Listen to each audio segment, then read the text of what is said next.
I wouldn't complain about Yingling. We used to drink that in college all the time.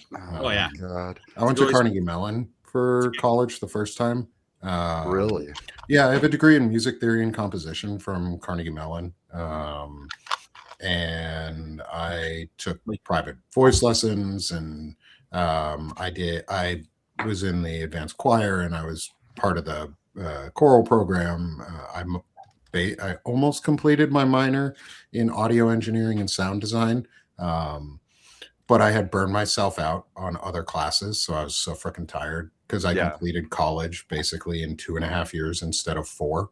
And the only reason that I stayed there was because my degree required that I have 4 years of private music theory lessons. And so I stayed, and I did like my final year at college. I was playing one of my courses was racquetball. And I was like, fuck yes. It was like 10:30 on a Thursday. And I had played racquetball as a kid, whitest person sport ever. Like outside of lacrosse. Pickleball might be whiter. Pickleball might be a whiter sport, but not in a bad way. It's just like an amazing, just like fun little tennis style thing.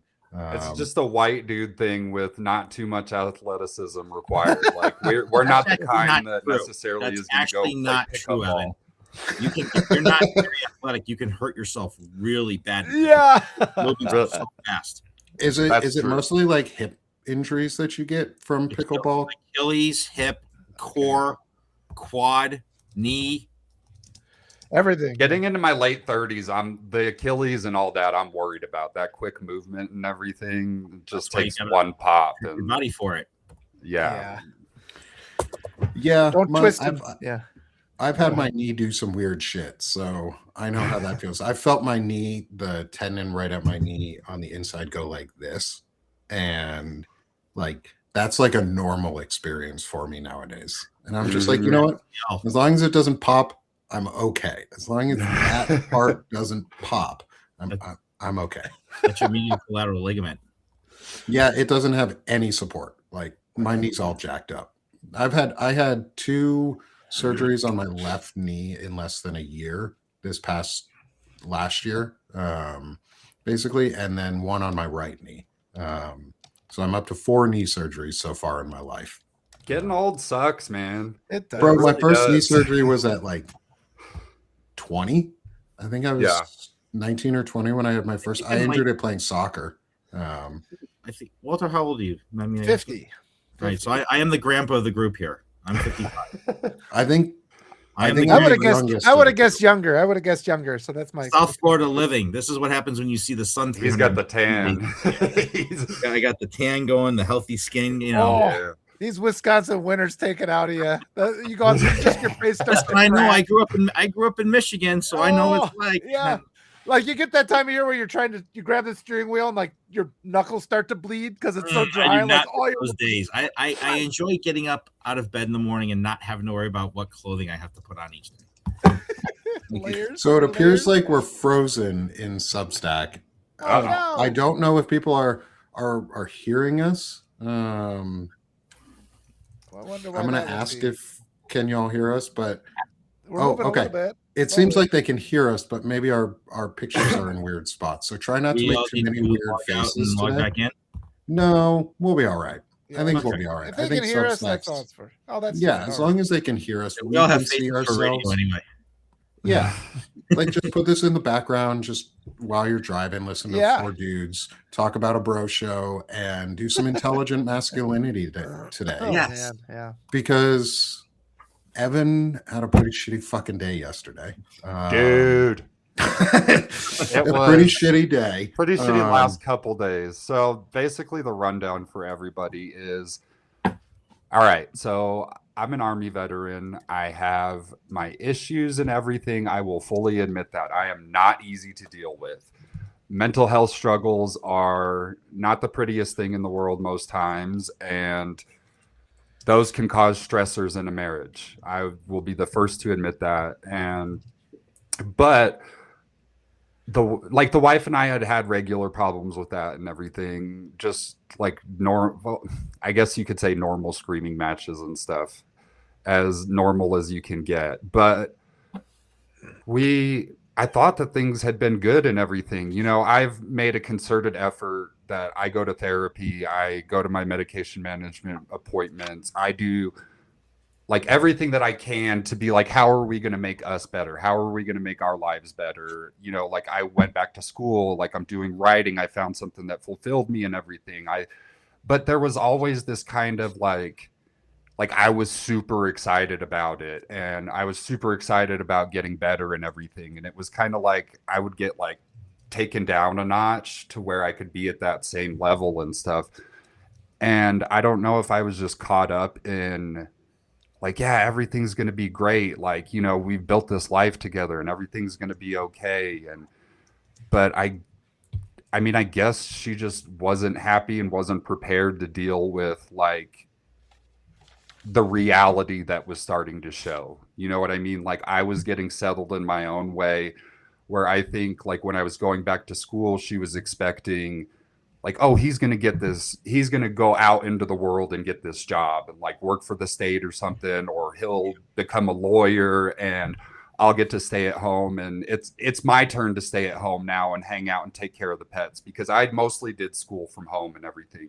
And throughout this entire time, she was stressed about money and everything, rightfully so, because I'm getting my disability and just whatever BAH from school and stuff. And I know I'm rambling, but so Get it out.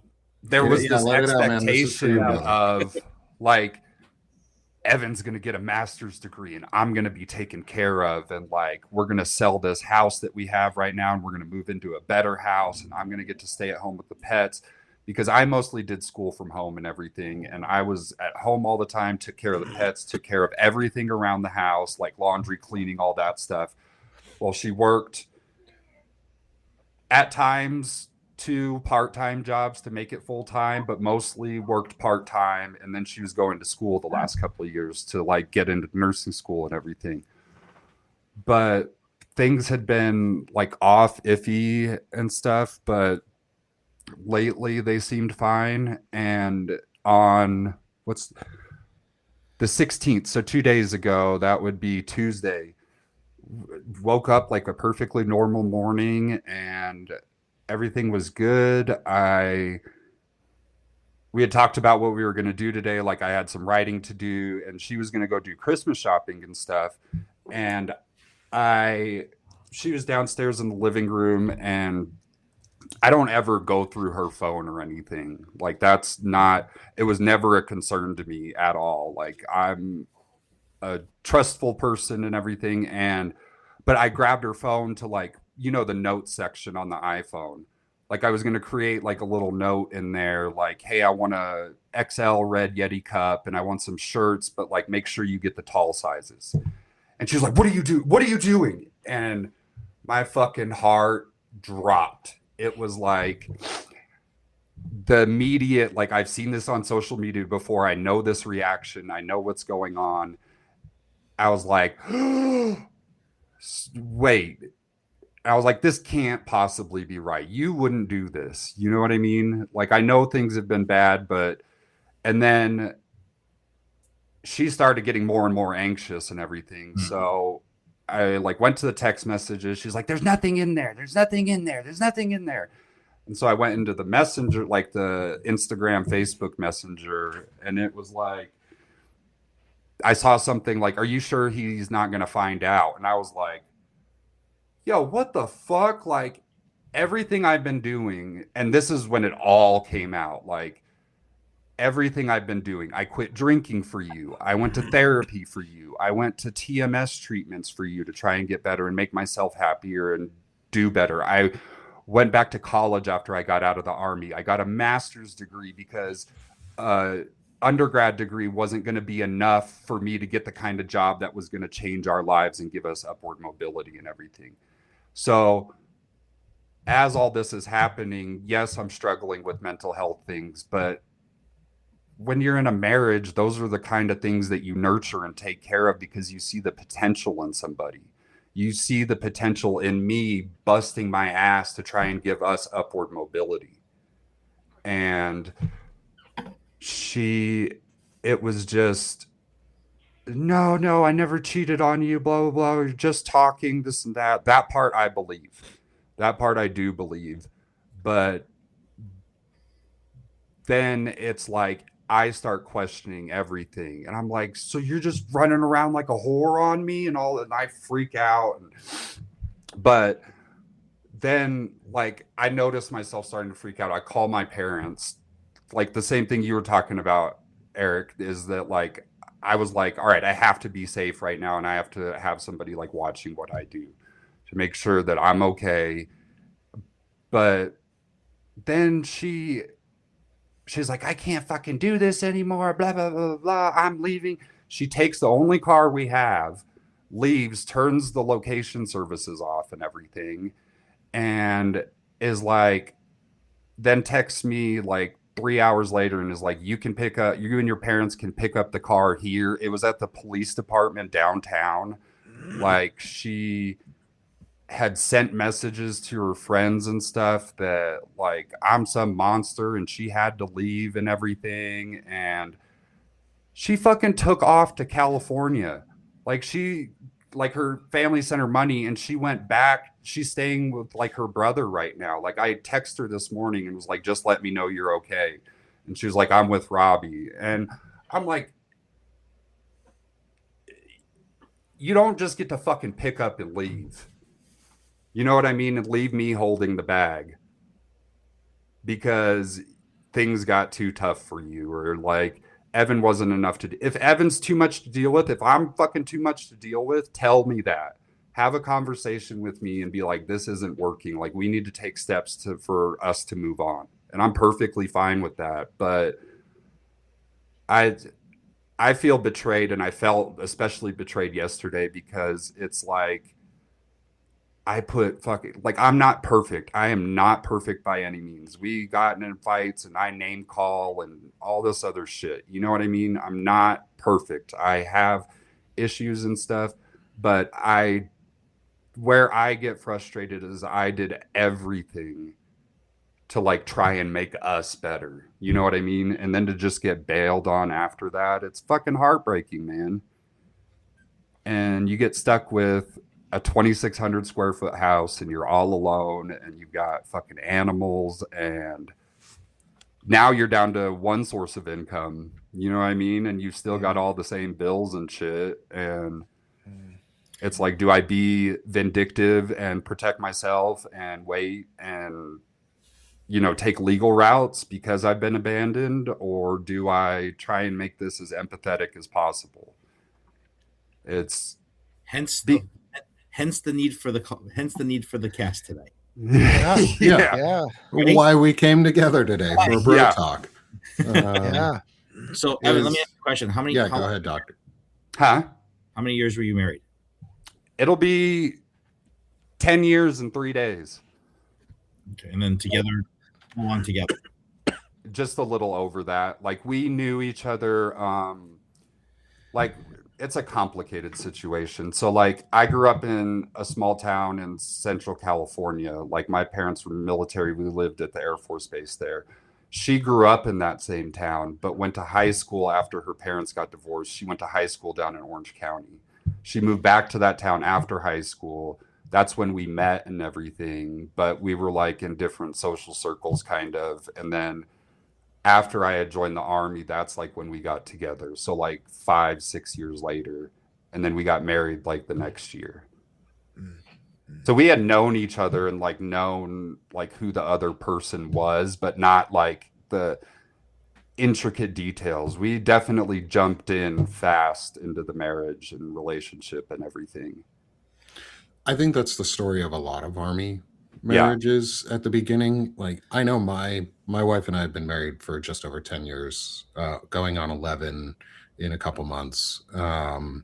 And we met in the Army too, or we were both in the Army, and I think we had a longer engagement than most, partially because I got deployed for 6 months of our engagement, which, you know, shit happens.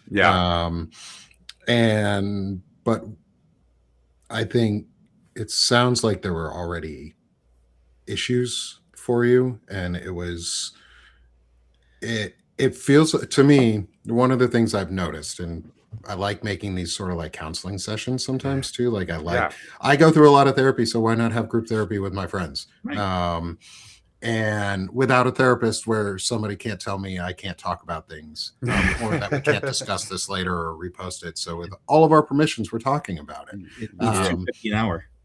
Yeah. Yeah. Oh yeah. Yeah. I charge $5 a month, but it's on a 60% sale right now. And I'm forever. free. I don't know. Walter charges, what, Yeah. $1 a month, and Pay what you can is what I. Yeah, pay what you can, basically, for all of us. I'm actually the cheapest therapist here, so I'm like, I'm the one with the medical degree.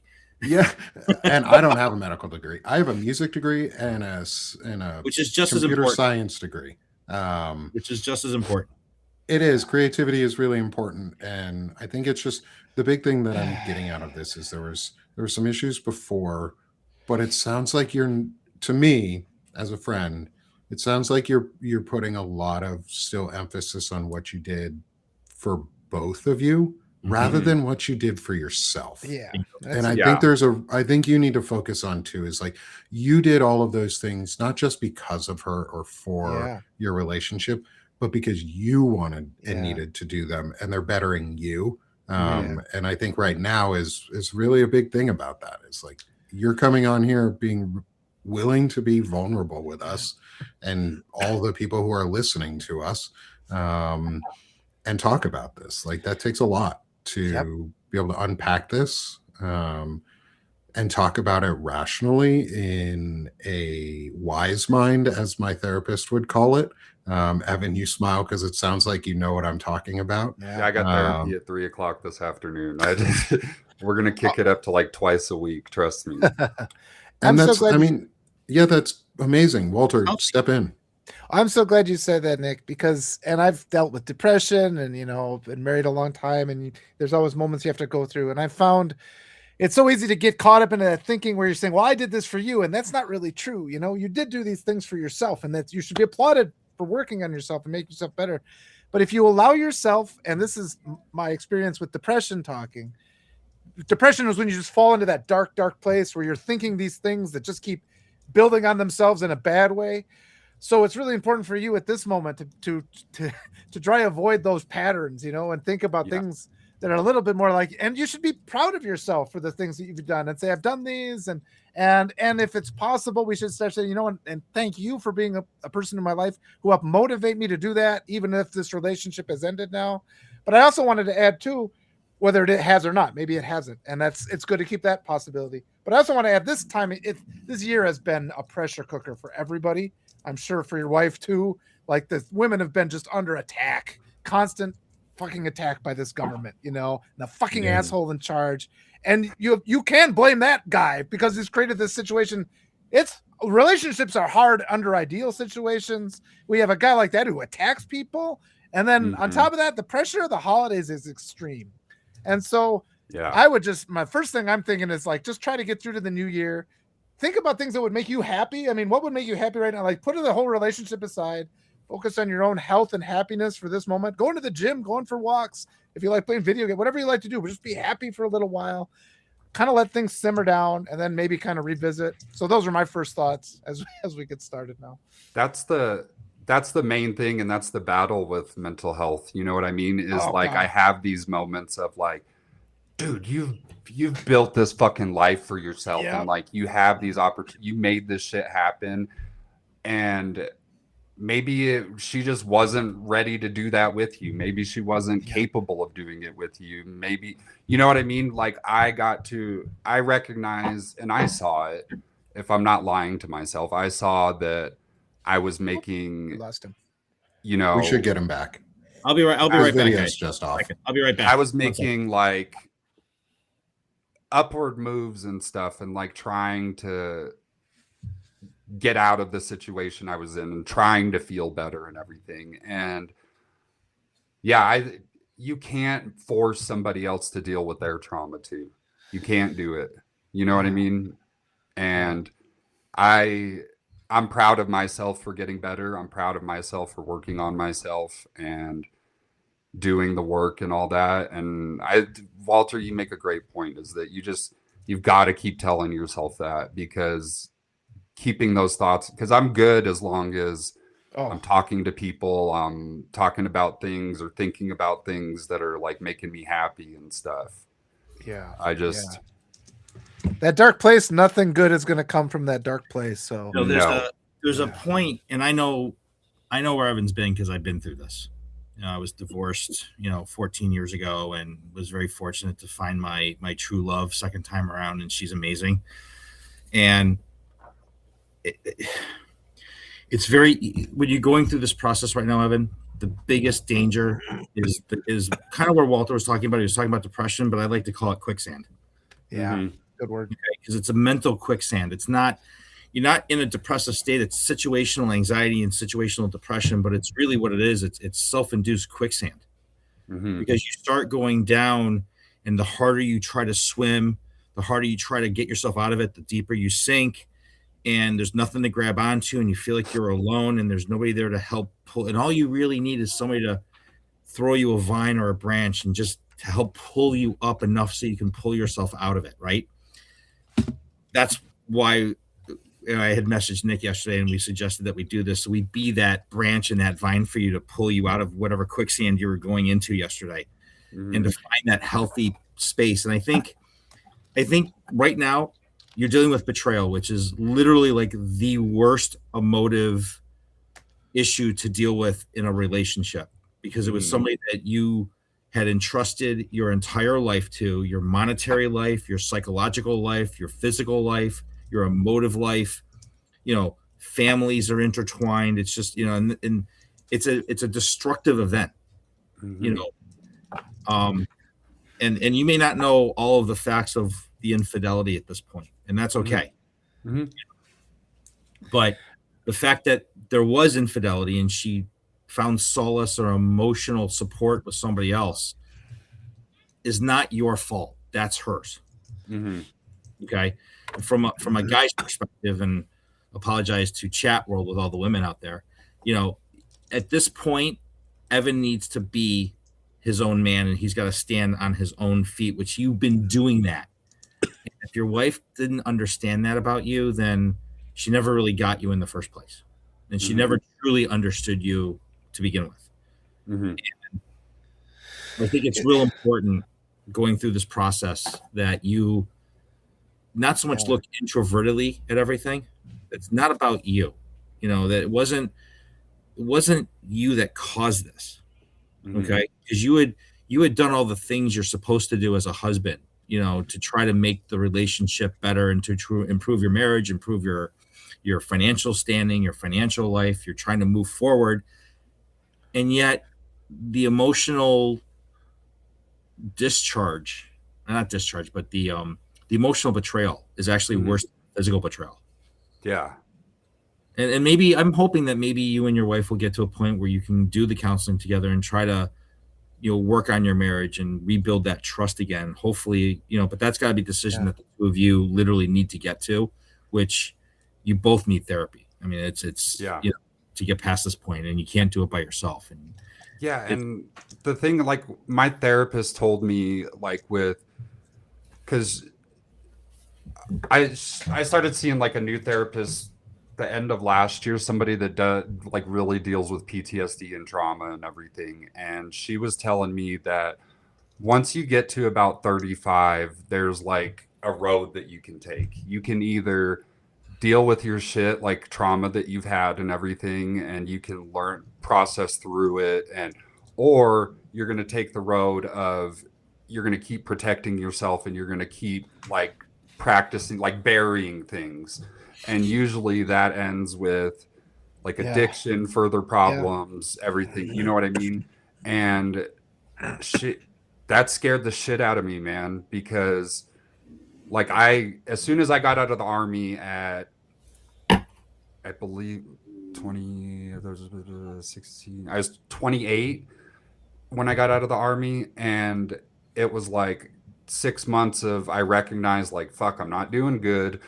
And then went to therapy, and I've recognized that I'm able to process things a lot better. I'm able to recognize my emotions a lot better and what's affecting them and stuff. She wasn't really willing to do that. You know what I mean? All people are different and deal with trauma in different ways and everything. But I started seeing that the gap between like the two of us and stuff. And Yeah. I just, We like all I said grow at earlier, you different can't force paces. somebody to do it. Yeah, we all grow emotionally at different paces. Yeah. And it does sound like you were doing a robust, and I'm having a side conversation too with one of the folks in the chat who's also going through mindfulness practices and therapies that coincide with the therapies that I've gone through and that I know Evan has gone through, because all Army or all VA therapies are the same across the board. They use the same tooling. And it's once you find a good therapist, one of the things I've found is you're finally able to talk and open. And like, it took me a long time. I went through individual therapy and group therapy for 2.5 years. And it's interesting you said 35, because I'm 35 this year, turning 36, and I have made a lot of really powerful emotional growth changes since the middle of this year. So something about 35 seemed to kick. And yeah, I'm hoping, and like, I've gone through a big life event too, not the same as yours, but I lost my job on the 4th of July. And I went from I was the sole provider outside of our disability benefits, because we're both disabled veterans. And I lost that job 6 months ago, and we're relying still on income and savings that I had to get us through until we basically switch roles in our house. My wife is going to become the breadwinner, and is opening a business that I will say nothing else about. And she's going to do an amazing job at it. Her and her business partner are going to do a fucking amazing job at it. And we're lucky because we emotionally grew together, because we went through the same therapy at the same time in different groups with different therapists. And we were able to both expressively grow. And it takes two to tango, It does. what they say. And so if one of your partners in the dance is not ready to learn the steps or ready to put in the same effort to learn, it can fall apart, unfortunately. Beth had said something in the chat that I wanted to touch upon, and it's something that I had to learn, when I was 40. Really, there seems to be this thing in our generation, like with just men between 30 and 40, that's our time to mature. Women mature at 20 to 30, and we lag because we have that Y chromosome that gets in our way sometimes. But Beth had said something like she's on her second marriage and she's been 29 years, and it's really truly, my marriage second time around has all been about communication. On the male side and about this intelligent masculinity, I'm having to learn even at 55, and I'm still learning because I've got that Y chromosome, right? That it's with women, it's about not talking, like the talking's about communication, but it's really truly listening. It's about listening to what my wife says and having that validated by her, that I'm validating her comments are just as important as what I'm doing and what I'm doing in my life, and what she's doing in her life is just as valid and as important, regardless of who's bringing in more money. It's I think that has been the glue of our marriage, is our ability to communicate and our ability to, but mostly my ability to apologize. But it's accountability is there. That's the big accountability is a big word. Yeah. It's accountability or affordability. Yeah, accountability. You said apologizing. Well, or authenticity. But money is just a constant pressure for everybody Right. too. That's in every relationship. So Yeah, it's the monetary things will always destroy a marriage if you don't talk, and you have to. It's. But I like that Beth brought that up in the chat, so thank you, Beth, and everybody else. I think Melissa brought it up too, and I think Sushi did as well. So Yeah, and there's so many people in our chat giving you a lot of love, Evan, and just giving this fur baby. Oh, there you go. That's Love. what you need. Yeah. I'll do it. I'll do Those- it. Hearts Those on the dogs are screen. depression sinks. They just take the sad feelings right out of you. She So that's has been. That's The my biggest- baby, and she's been. Yeah. Honestly, if she hasn't been upset, she's more been like, "Oh shit, I got the spot in the bed now." Like, Yeah. Oh no, She's this like is such that. this is a hard conversation. What I've found in my life is that sometimes relationships you love people very much, and then that's as long as the relationship was supposed to last. Mhm. And we kind of think, and if it's a 10-year marriage and that's what it was supposed to be, then that's a success. And we can't act like, oh, it should have been this, it should have been. It is what it is. You were with this person in a time of need, and then you reached a point where you needed something else, and sometimes we provoke an end to things without a full awareness of what we're doing. I like to talk of the difference between our conscious mind and our subconscious mind. But there have been times when I've wanted something to end, a relationship to end. So I, created a situation where the relationship ended. And it wasn't because I was trying to hurt somebody. It was just because you're like, I have to get out of this. Like some other part of you takes control. So it's not, and it's important for you to know that, because it's not a deliberate choice on her part to hurt you. It's just that I'm in distress. I don't know how to handle this. This thing happens. It creates some separation that some part of me that's not fully in control thought I needed. And so that's why it's just sort of like, all right, let's just take time, have some grace, always avoid the passive vengeance. I mean, we can always get through these relationships and do it in a way that's positive and that's best. And this might end up being the best thing for you too. And if you guys, it's like, okay, let's sell this house. Let's take a year and like you can go travel and we'll see what we like. There's all kinds of things that could happen. A lot of them are really positive. And there's a chance where you guys can come back together and be a stronger couple and actually help each other and work those things out, or it's like, okay, we can respect, but respectfully separate. So there's a lot of good things besides, but it's so easy to dwell on all like the negative possibilities. There's an infinite world of possibilities of what could happen here. So allow yourself permission to dwell on the hopeful ones, and that's really the key. Just because these next few weeks are the critical weeks as you adapt.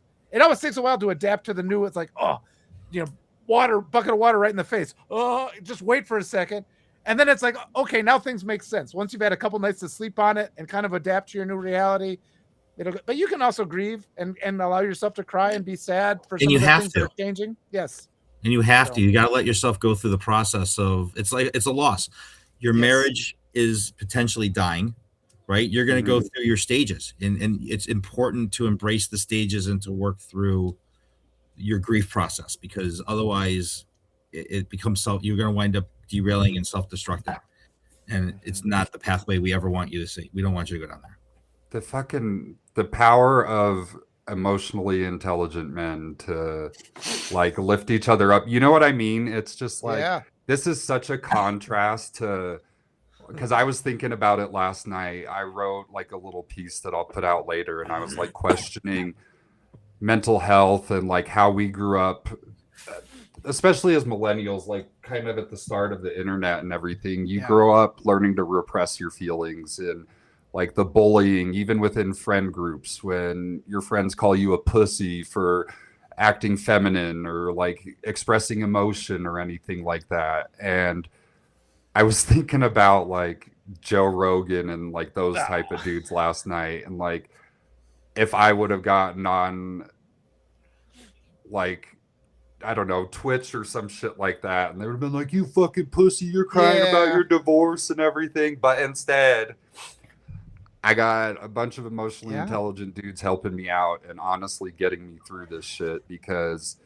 it is such a stark contrast of like how things are and how things should be. Yeah. And this is something like I saw this with my dad when he divorced my mom. And so he's like bashing her. And you're just like, that's still my mom, you asshole. And it's like, I'm still half that person, And so it's just something you always got to keep in mind. And I mean, it's just, bashing the other person doesn't help, because you don't know what's going on there either. So like that's just off limits, that's off limits. Yeah. And we help ourselves, we do positive things. And it's like it's the end of a chapter, but it's no different than like moving from an apartment to a different apartment. You don't have to be like, oh, the only good possible life I could have had was back in that apartment. No, it's like that was great. I have good memories from that. Now I'm in this new apartment. And it's exciting actually, because what you are in now is, because you already told us, you weren't particularly happy with your life up till now, and obviously there was things that she was having distress too. So now something is happening, there's an initiating event, we're going to make a real change here. And and that's what happens to all people. It's like, I can't take this anymore, I got to do something. And unfortunately, in the worst cases, people do things that can't be reversed. That's not this case, so that's another thing to celebrate. This is not very a lot of positive things can happen. Yeah, we're not in the generation of you stay together through thick and thin and be married for 70 years. That generation, that was a different lifespan, different century, different expectations, different you don't have to be quiet and miserable. Right. No, and we're totally, I'm like Nick's having his 11th wedding anniversary. I just had my 10th. You will find happiness again. And it's there.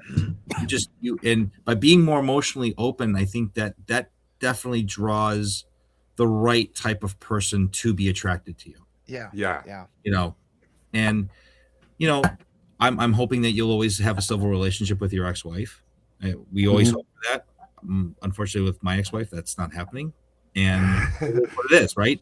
And we do the best we can each day. And we can't predict tomorrow. We can't change the past. There's an old saying, you can't put this shit back in the horse, right? What's done is done, right?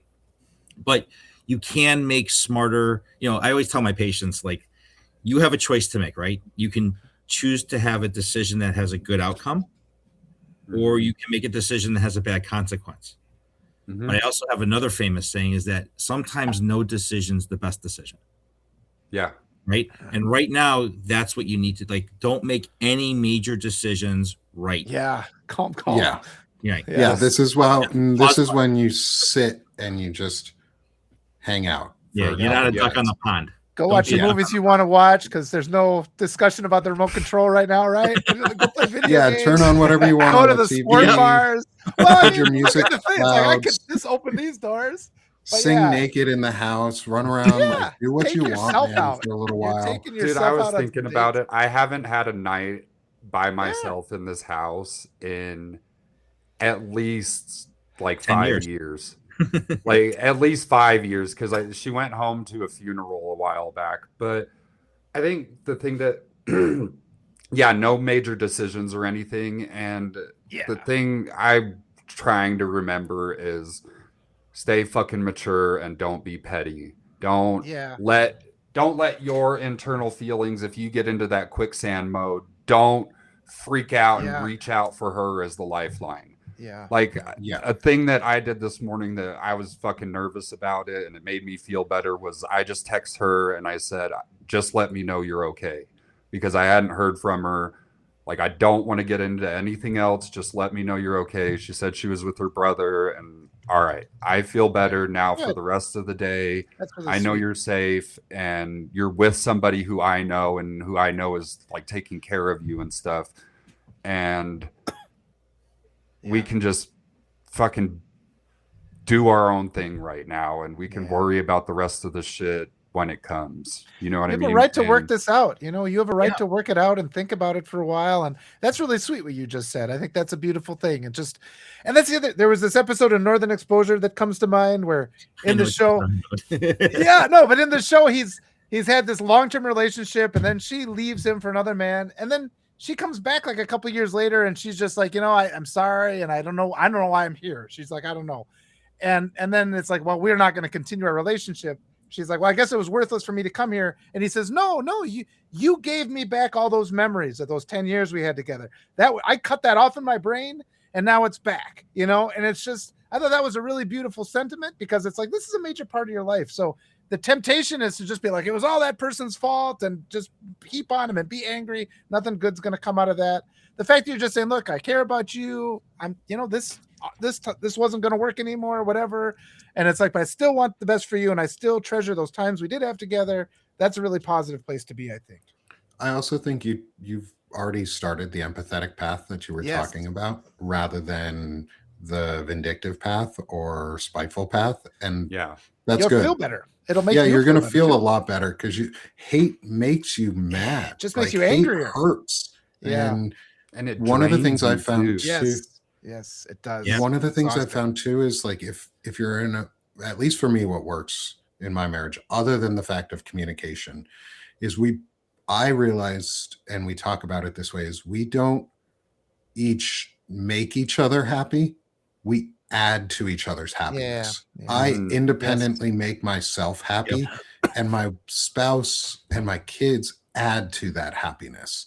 And it was a powerful, like, small change in how we Yeah. talked about it. And it really helps. Like, it really helps you because then you go into, especially when if you start meeting new people and you decide you want to move on. And like Walter said, you find a new apartment. But when you find that apartment, you're happy with yourself going into it. Yeah. The other person can see that and when you can express, hey, you're adding to my happiness. I just want you to be happy independently, and I want us to be happy together, where we add and build onto it. Yeah, like pets. Pets Yeah. pets are a great example of it because they just add to your happiness. Like my dogs, I've got 3 of them. I've got 2 of them laying down right now, right around me, just puddles of puppy, and they add to my Bail happiness. on this dude. Look at Yeah, like Nice. even I don't like cats, but look at how cute. Yeah. Look at adorable cat. You got the little black beard going on. yeah, that's Got Jasper. a New Hampshire shape on the face. She had him when we met, and he's like, I don't know what the fuck's going on, dude. But Pets feel it Yeah. too. They know. Yeah. Mhm. They know. They know something's up. And Beth says in our chat, is you are at a fork. You can be the asshole that she's glad she left, or you can be the man that every woman will want. Yeah. yeah, Thank you, Beth. But And you that's know- really and it's not even that. You can be the person every friend wants too, Mhm. and start there. And as I a man, found- I found that's really hard to do sometimes for ourselves, is give ourselves permission to healthily move forward by not holding on to the anger or the grudge or Yeah. how can I Yeah. be spiteful at this person, because it just sucks at you. But Evan, don't get me wrong. You're going to have moments where you're going to have anger and you're going to be spiteful and you're going to be, but allow yourself to do that, because if you inhibit it, then it comes back like 10x and it gets, and that can manifest in really negative energy waves and decision making. So when you feel angry, it's okay, but that's what your therapy sessions are for. That's where you want to get all that angst and anger out and, get it out there in a safe environment. Are you a runner or anything like that, Evan? Any sports? That's the fucking frustrating thing is I used to be, but now's the time. Do it again. Back to it. It'll make you feel a lot better. I run that anger. You can always go back to that. I'm gonna have to run through the aches and pains and everything. I've got go out for like a 2-hour walk. Listen, Evan, I will tell you, there is nothing like hitting a stupid yellow ball really hard at somebody else from 14 feet away to get a lot of angst out. Let me tell you. I swear to God, if I end up a pickleball player because or get a do racquetball, because you can stand like in a line and just smash this little ball against the wall as hard as you fucking can. Love racquetball. In my times of depression, I'm sorry, Walter. Go ahead. I was just going to say, in my times of depression, just that positive action, I'm making myself better. I'm going for a run. I'm better now because of it. And it's just like that little, and that celebration of achievement, go do a 5K, sign up for a 5K or a 10K or something. And you don't have to win, but just go out. And that exercise is the best cure for what ails us. It flushes out all that energy. It changes your scenery. You get into that ocular flow where you're not staring at a computer screen. Yeah, just turn off all your devices for like the next 2 weeks too. That just makes you more depressed. I was going to say too, like the one thing with pickleball and why pickleball saved a lot of people in this country during COVID was because it gave them an out to get outside the house, be around other people. And it's a very social game. It doesn't have to be super competitive. You don't have to play at a 5.0 PPR level and play pro. You can just go out and find a group of people that want to hit the ball around and just have a good time. But the other thing I will say is I saw Dwayne Johnson does this, and this is actually a really good idea. And I started doing it last night. Was I put my phone in airplane mode at night? Mm-hmm. Yeah. So it's not going off. I get it. And it was honestly one of the better sleeps I've ever had. So, and so I think we all need to kind of just do that quickie unplug for 7 hours every night and just for our everybody. And I remember, Nick, the other day we were talking, what was the one thing you asked me what I would change if I was king for a day? What was the first thing I said? Remember what I said was mental health. Yeah. We are a very ailing country. Absolutely. And we don't need Health and Human Services for four guys to do this. Like, oh no, something just fell. Because I mentioned HHS, that's why. My dog all falling apart back there. It's a magic spell. Oh, my flag fell. Yeah. He says the country's falling apart and the flag went down. So, and I was going to tell you, Evan, and this is going to get a lot of laughs from a lot of people, but just when you have that urge, whatever, just do the opposite of POTUS. Yeah. Mm-hmm. Just give yourself a 10-second pause, be like, okay, what would Trump do? And then do the exact opposite, and you'll be fine. Don't be an asshole. Don't be an asshole. Don't be an asshole. Well, I'm telling you, going for a 10-minute walk, get outside, go for it. That is. He doesn't do a 10-minute walk, let alone a 2-minute. Yeah. He's barely awake for 10 minutes at a time. He slithers like Jabba the Hutt. He calls Laura Loom or Caroline Levitt or something. Yeah. Oh gosh. Yeah. I think I'm incredibly lucky because I do have healthcare through the VA, and I do have therapy and medication management and stuff. And like Eric was just saying, is like mental health in this country, man. Like, what are the people doing that are in my position right now that don't have the means to have a therapist to get them to the point where they can talk to three other guys online and stuff? You know what I mean? There's guys that are scared and they don't know what to do. And usually they give in to the anger and the vengeance and stuff like that, and it really affects our fucking society. Yeah. Thank you for being brave and coming and talking. That's so wonderful. I mean, it's a tremendous example for other people who might be and might not quite be at that place where they can come and talk in a place like this. So it's really great. I think we can change a lot this way. Yeah, and I think this makes so there's some of the comments is in our chat too, is this makes a big difference. Is it creates a space and a feeling, just an impression for other men specifically, is that they can do this, that they're allowed to have their friends, even if it's not in an online open forum like this. You're allowed to have friends that you can talk to and talk about things and be okay with it and not judge each other and realize that we all have emotions and we just need to let them out. Yeah. We just need to feel our feels. Oh, we're losing sound. The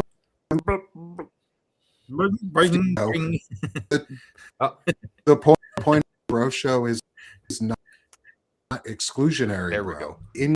Because we're the new manosphere.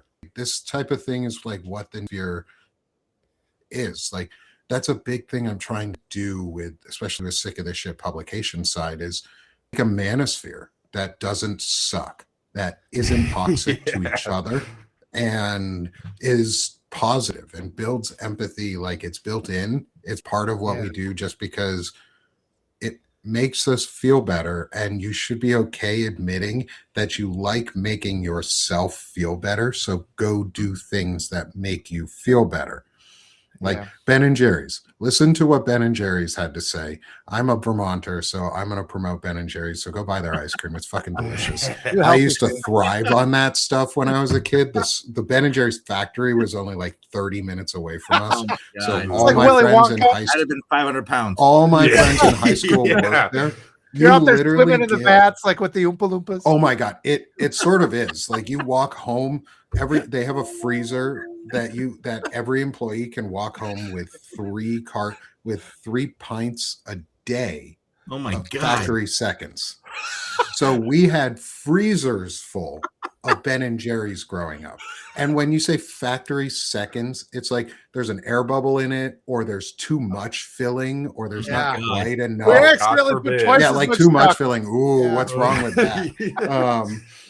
I don't know where. Oh, what I was going with that was Ben and Jerry's has a saying is, hopefully I'm quoting it right. I don't remember. Is if it's Elastic if it's waistbands. not fun, don't do it.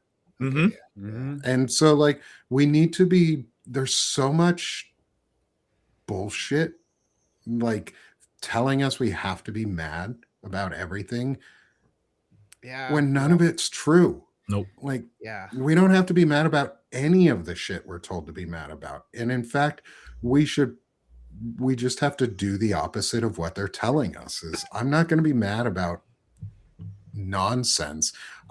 I'm not afraid Yeah. of other people because of their sexualities. I'm not afraid of other people because their skin colors or where they're from. I don't live in fear of other people. Yeah. And I don't live in fear of myself. And I think that's a big thing, is because we've had the opportunity for therapies, but I want this to be a space where we can show other men that even if you don't have the resources to go to therapy, you have men next to you and nearby you who also want to talk. And it's not just you who wants to get your feels out and have good conversations where you don't put each other down the whole time, and you talk about stories about your lives, and you can uplift and you can learn from them. That's what I want. I want a manosphere that doesn't suck and isn't Joe Rogan. Because had you gone on to Joe Rogan, I'll ask you this. What do you think the outcome would have been for you if you were, say, friends with Joe Rogan or that crowd of people? What do you think the difference in a conversation would have been for you? Come on, bro. What are you crying about her? I'm lining you up for the You're a easiest question in the good-looking world. dude. There's just- Ball. you don't fucking need her. Blah blah blah. Hanging curveball, Nick. All that stuff. It just, there's no introspection. There's no like, hey, we're okay. Look at It's the thing is man like, there are so many other guys, even those fucking guys, they're the real cowards because they're the real pussies because they have the I call them exact same testicles feelings. rather than pussies because I don't like insulting women because testicles are weak as shit. And like, fucking testicles, little bitches. testicles or testicles? They testicles. have the same. I call Pete Hegseth a taint. He's that gross shit between. Because he sits right between an asshole and a ball and a sack of balls. So. Yep. That's perfect. This is the guy talk, ladies. That's all on Nick. I have nothing. That's all. I do this all the time. Just in case you were wondering, anybody around here, we know that Nick Paro goes right into all of this stuff. And because vaginas and a pussy can take a pounding, a testicle can't. Think about that. And so let's just we'll put it that way. Like you kick a ball sack. Kindergarten. I remember my kindergarten teacher said something. I have to maintain my professionalism. I can't. See, he's got the nobody gets to tell me what I can't say. Good. I have no professionalism. It's your show too. I get to be as unprofessional as I want. Oh man, you've touched on so much. Go ahead. I'm sorry. The only thing I was gonna just disagree with you, Nick, is we're allowed to be mad only for one reason. If you drive it slow in the left lane in front of you. Oh my god. Okay. Get out of the fucking passing lane. Dude, Colorado has the worst fucking rage. drivers you will ever imagine. Have you driven through some of the like middle states in America, like Oklahoma and Arkansas? Arkansas is bad. They'll fucking hit you for no reason. Really? Dude, what are you doing? Who will hit you? The cars will hit you? Well, yeah, they don't use turn signals. They ignore traffic. They ignore speed limits. The speed limit is like 75 in a lot of areas outside of cities. Mm-hmm. You'll get people going like 50 in the fucking passing lane, dude. and just sitting there. And then they'll be like, what? And then they'll look at you as you pass them. And there's no laws against giving the middle finger in Arkansas. So I'll just drive by and just do this sometimes. And it's not appropriate, but they deserve it. Then you got plausible deniability. I was just itching my eye, officer. Yeah. You know But what they those do out people, here? they're- With they- all you due can hate fairness, them. Nick, you haven't driven in South Florida lately. I used to drive in Seattle. No. This is a place where it's a portal of entry from South America and Caribbean, where nobody knows how to drive. Where it's like, oh, you have a pulse. Well, here's your driver's license. It's like, oh, you're 103 and you're going for your renewal. We'll give you another 7 years on your license. So that Please, we need to stop that. Like, if you're over a certain age, you should probably have your driver's license I think it needs to be evaluated raised, too. every year. I think 16 is too young. Yeah, Another thing, though, in Wisconsin, voting block here. That's the problem.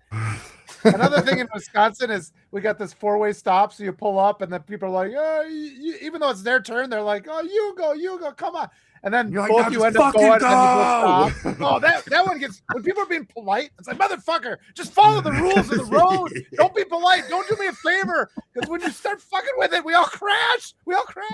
They do this passive aggressive thing, like with the left-hand lane thing. In Colorado, they do this passive aggressive shit where everybody,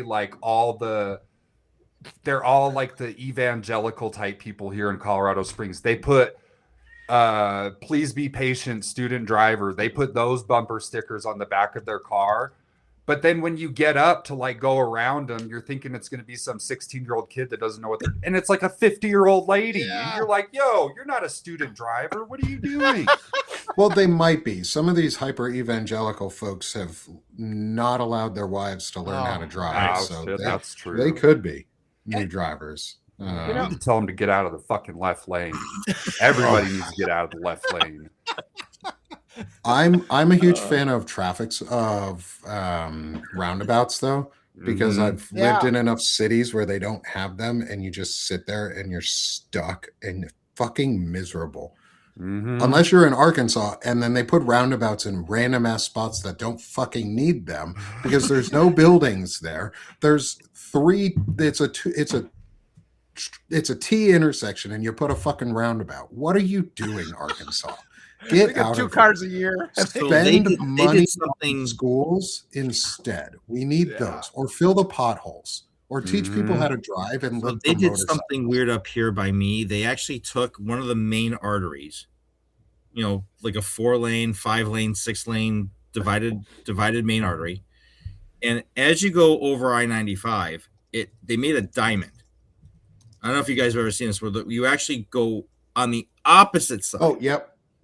So you go from the right side of the road. Now you're driving on the left side of the freeway. Like you're literally on the opposite side, and then they cross you back over. And I'm trying to figure out where did this come from? So it's a helix. What they did was they did a helix design to do the traffic shift. The reason they do it, and I only know this because I was stationed at Joint Base Lewis McChord in Washington, and they put one like 2 exits down from there. And is that it alleviates on and off ramp traffic because you can get off the highway and merge straight into your ongoing lane so you can have going on and off the highway in all 4 directions all at the same time. It's supposed to work. It's like zipper merging. Nobody knows how to do zipper merging either. Like, bullshit. I'm looking at it People right need... now. This is crazy. Ladies, this is what goes through our mind when we're behind the wheel driving. This is exactly how men think. This is what we go through. Like, I always like, one of my lines is like, I wish I had like 50mm cannons from like Death Race. Blow the cars up in front of you. Like the Mad Max things coming outside your wheels. Something, like, right? Yeah. Get out of my way. We don't actually want to kill anybody. No. We just want to move the stuff out of the way. We just want to I want like the Inspector Gadget car where my wheels can widen and I can go over and around them and then just get back in. Like, just fill some water balloons with paint and toss them out the window. Try to get the wind.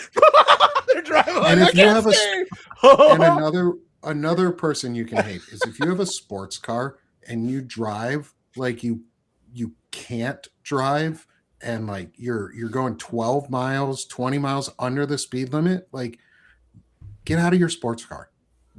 Go park it, hand the keys over to somebody else, and walk away. You don't deserve that car if you're going to drive it so much slower than the speed limit that the cop will pull you over for being slow. Just trying to parade it around on the interstate like it's a car show or something. Yeah, if you have a car show car, different. Like a 1930s car, that's different. But if you have like a 2024, 2025 sports car, 2000s or above, and it's like a Ferrari or a Corvette, you better be driving it like it's one of those cars. And you get all the tickets. That way I don't, because I'll drive behind you and go slightly slower so that you get the tickets and not me. But you drive faster. All right, guys, I need to say bye. I got to start my afternoon clinic, but thank you very much. Evan, please do better. Nick, thank you very much. I love you, buddy. I really appreciate you guys. Thank you so much. Thanks, You're Eric. the best, Thanks, Eric. Eric, for being with us. I'm going to show you a thing. Everybody come support Eric at the pickleball podiatrist. He's Thanks, a big guys. pickleball guy. Good. Thanks, Good Eric. afternoon. Appreciate it, brother. Love you, buddy. And I think we're right at the top of the hour. Let's close it out and give each other a chance to. Let me fill our screen. Let's let Evan start. So, maybe yeah, I can address Evan. any last thoughts? Yeah. Sell yourself, and any last thoughts on today's conversation? I love you guys. I Thanks, sir. appreciate all of you. I appreciate everybody that watched. There has been nothing in my life that has brought me more fulfillment than putting myself out there. And on News from Underground, I look at a lot of news. I do a lot of introspective stuff. I talk about my problems facing men, problems facing the country. It's just a good community to come hang out with. There's a lot of good people in there that are active in the comments and stuff. I do a couple newsletters and some articles for Lincoln Square too. So make sure you guys are checking them out and everything. But Nick and Walter and Eric too, obviously. I love you guys, man. I appreciate it. This has given me great perspective and like given me the fulfillment and energy to get through today at least. And that matters a lot, because each day at a time, I got to get through this shit, and it means the world to have you guys right alongside me. I'm glad we could do this with you. And for anyone, if you thought everyone here knew each other before this show, if you were coming into this going, oh, these guys all know each other, I'm the only one who knew all the other three. Everybody else, I think Evan knew Eric a little bit, but had never met Walter. Eric hadn't met Walter. And so it's okay to even find a random group of guys that you can be friends with.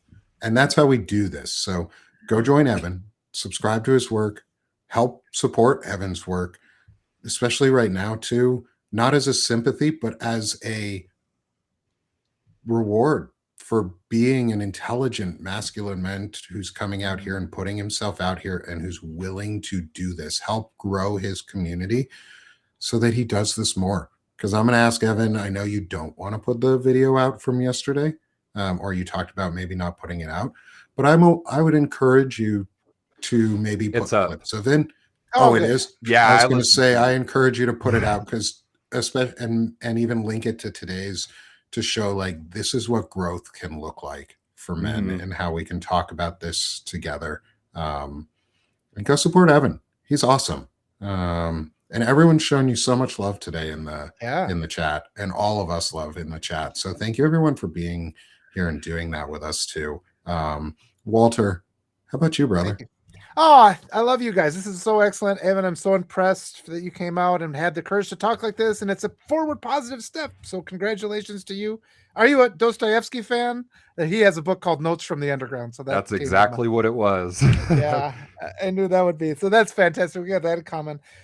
In my lowest point in my life, I'm just like, I'm leaving. I went and moved to South America for 10 years, and it's amazing where you can feel like the world's collapsing and you're like, I'm out of here. Because now you're free to do something like this. Go for a week or whatever, but get out and then you try something new. And before you know it, you'll see how trivial all the previous problems were in reality, So it's just, there's so many opportunities now, and there still is a chance to salvage the affection you had for that person, which was a real affection, And I said this the other day on a podcast. I'll never apologize for loving somebody, because that's a sincere, true emotion. What they do with it is their business. I'm not going to stop because loving people is that's the only reason to be here. So, this has been a great thing. It's wonderful to talk about things where we always say everybody feels like this. That's the other thing. We all feel like, why are we afraid to talk like this? Every time I've talked to people about my fears having an immigrant wife that what's going on right now, I talk about with people and they say, yeah, we all think that's horrible too. So we hold those things in. Sometimes we hold in that stress and it's for nothing because everybody wants to have these conversations. Again, thank you for having the courage to come on. It's a brave thing you did today. And I think there's probably a lot of people who watch this, and they'll be healed because of this talk. And it's because of you, because you made it happen. So thank you. And because of your perspective too, Walter, that's unmatched almost. You know what I mean? Like your perspective on things and the empathy that you have, like you want other people to have for themselves, is truly inspiring. Well, thank you. I appreciate you. Thank you. I hope I've made a new friendship here with you guys and helped you guys. Yeah, we'll talk again. I already scanned the QR code. I'm already subscribed and everything. Awesome. Thank you. And I look forward to hearing you guys talk together independently sometime. Absolutely. Because part of that's the whole part of it, is to be able to make connections and make new friendships. Like I said, all my friends, well, not all of them, a lot of my friends are online, and I'm okay with that because I get to talk to them every day and I get to have conversations. And all the folks in the chat, there's 321 of y'all in the chat. Oh, really? Holy cow. On Wonderful. Substack. Now another, like we're still going up at the end of our show. Thank you everyone for being here. Hit the subscribe in that top corner. Like Evan said, like Walter said, and Eric is just like, when we stepped out to put ourselves out there, that was the best decision we could have ever made. I sat behind and hoped the work that I did while in tech would be seen by others for the work itself. And it didn't. And eventually I got fired from my role. And what I did after was I put myself out there with poetry and started writing. And that's what I do on Sick of the Shit Publications, is I've taken that and I've built it into online and real friendships and amazing groups that I get to talk with multiple times a week. And I hope you subscribe along with me. And for anyone who wants, there's 60% off discount right now too for a forever subscription, or you can become a founding member with me here at Sick of the Shit also, which I just lowered. I love the sound of dogs barking. I was pretending to be the dog. I was trying to line it up. Yeah. There's not even anybody here. and with everyone here tonight, this afternoon, I want to say thank you for so much wonderful engagement for all of us. Walter, I so love getting to hang out with you, my friend. Oh, and Evan, that's every time. You as well. Eric, I know you're gone and you're at work again, but it's been so great to get to know you so far. And Evan, I hope you have a great day, dude. I hope you have a great afternoon. I'm going to do some stuff to make me happy today. Go to a movie. Yeah. Go to anything. Yeah. Open, wide open. Go get your favorite ice cream. Go to your favorite ice cream shop and go have some ice cream. Like hang out. Yeah. Go take a book out from the library and go eat smoke some weed and play video games. Yeah, right? Yeah. Just don't listen to the chat on the video games. Listen to us again. Yeah, come back for more shows. Like Mario Brothers, not a shooting one, like a fun one. We'll be back. And I'll definitely check in with you guys later on today. Let you know that I'm doing all right. Good. Do that. Awesome. Yes, thank you everyone so much for being with us today too. We're tired of this shit. We're sick of this shit. And so we're doing this shit. And part of that is intelligent masculinity and scholar warriors. And hopefully 4 of them were on this screen today for you. I think they are, myself included, because we have to care about ourselves too and know that we're doing a good job. So everybody go out there, acknowledge yourself, take care of yourself, and let's start doing this shit, friends. Thanks, everyone. Thanks, Evan. Thanks, Walter. Thanks, guys. I love everybody. Thank you.